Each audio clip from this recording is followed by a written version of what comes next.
guys, Will from Tessin. Norm from Tessin. LG's booth tour CES 2011. TVs, appliances, remotes. Let's go check them out. Bye. Okay, so let's talk about the new LG TVs. Big news, you know, the passive versus active 3D glasses war is on. LG's playing both sides of the field. Not all their eggs in one basket. Passive on the low baskets. end and mid-range, active on the high end. So, you know, if you want active in the you know, the left, right, you can pay for that. You can get the expensive glasses.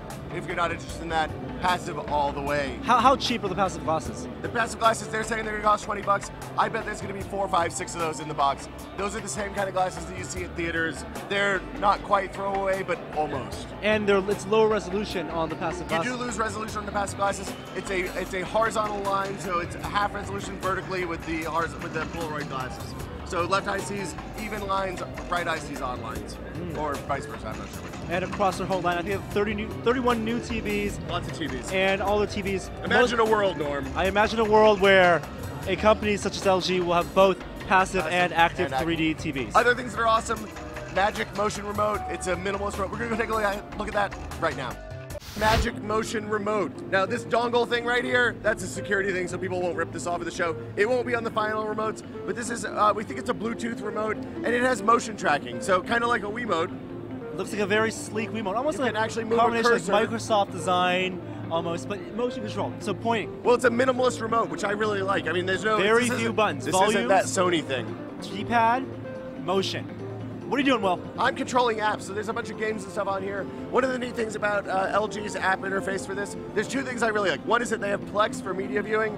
I don't think it's actually on this one. Oh, so it is Plex. So they're using like the XBMC. It's an open source. Yeah, it's fork, yeah. Right, so I mean, basically, instead of having to pull with DLNA servers and all that stuff, just like the Boxy Box, you open up a network share and it's just going to work. Entertainment. The other thing I like is that if you don't want to buy a new TV every year when they roll out some new product, they have a smart TV box that will give you these apps for a relatively low price. Like a media streaming box. Not like a media streaming box, but with this interface. So it's a well-designed, kind of polished interface. I'm just going to launch Boing Boing, I guess. So who's making these apps? They're developing these apps internally. They're also going to release an SDK and a developer platform before the March. The TVs should be out in March. They're going to have the SDK and stuff out sooner. They're saying that these apps are very easy to develop. Looks like these TVs have like 258 megabytes of memory, and with all these apps, this TV has installed about 50 megs. So fairly small, fast download. They're all network connected. They're very TVs. light.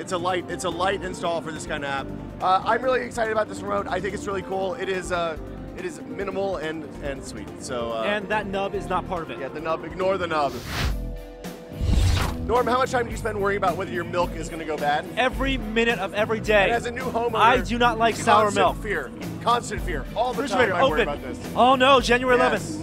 Oh no, January 11th. So this is the famous refrigerator that sends you text messages when your food's about to go bad. What? Explain. Yes. It's a simple process, really. When you put the food in the refrigerator, you tell it what kind of food you have. Say, wait. So when I go to the grocery store and I put food in the refrigerator, yes, I have to manually input. Only for the things that you worry about. I just put 2 pounds of meat in the refrigerator. Yes. I just put a gallon of milk in the refrigerator. Yes. So then you tell how long you think you want this to last, how long it's going to last, and you type in it's going to last 22 days. Bam. Hit OK. You're going to get a message when this food is about to expire. Now, this is a hassle. Yes. However, in the future, you'll be able to run RFID or barcodes and scan, do all sorts of crazy stuff. It'll just happen for you as you move it into the fridge. Also, other cool stuff, this is a convertible tray. So sometimes it's for fresh fruit, sometimes it's for ice cream, or you can send a message from your phone. If you have ice cream in here and you want to make that ice cream soft before you come home to eat it, you can do that from your phone. That sounds like magic to me. The thing I hate most in the world is going home wanting to eat ice cream. Too hard ice having cream. to put it in the microwave to thaw it out. It's horrible. Okay, so I guess that wraps up the LG booth tour for CES 2011. I kind of want some ice cream. I also want some ice cream. Let's go get some ice cream, Stop Norm. talking about ice cream and get some ice cream.